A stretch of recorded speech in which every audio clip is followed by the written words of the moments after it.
Are we ready? We're gonna count to 3. Uno, dos, tres, or as my son Leo says, uno, tres. I'm like, you're skipping dos. Uno, dos, tres. He's like, uno, tres.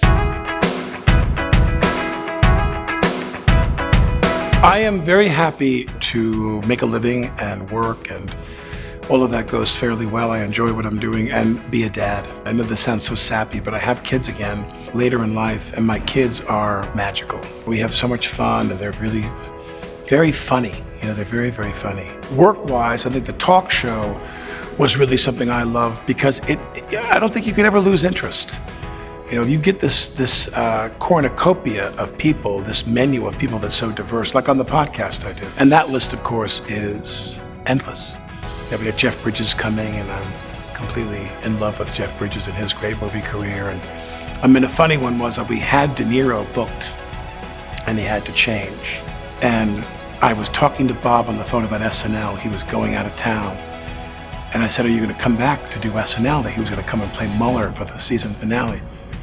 And I'll do my bad Bob. Bob gets on the phone, he goes, I'm gonna be there, Alec. I'm gonna come to town and do the show. And he said, I'm gonna try to do your thing, the talk show. We should probably be able to do that. He goes, but one question I have, Alec, is they say the talk show, it's an hour. It's an hour.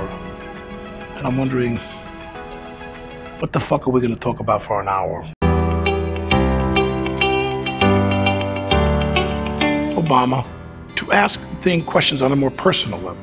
You know, the first time you gave an order to have to do a mission that killed people, when you knew that people that were Americans and even our opposition had to die as a result of an order you gave, how did that feel to you? You'd never killed anybody before. How many times did you sit in a room and someone saying, we have the new Chinese trade proposal, sir. Sir, and you're like, so I'm sorry, what? Because you're sitting there thinking, I told her I'd come to the game today. The humanity of it all. To get McCartney there and say, what was the first live show you did after the Beatles broke up and you were the band on stage? How did you feel? Did you think, oh God, I'm naked. I need those other 3 guys with me? People say that I interrupt my subjects sometimes on the podcast. I talk over them. We're actually thinking of doing a riff where all I do is keep interrupting myself, trying to figure out who would shoot over the head of somebody.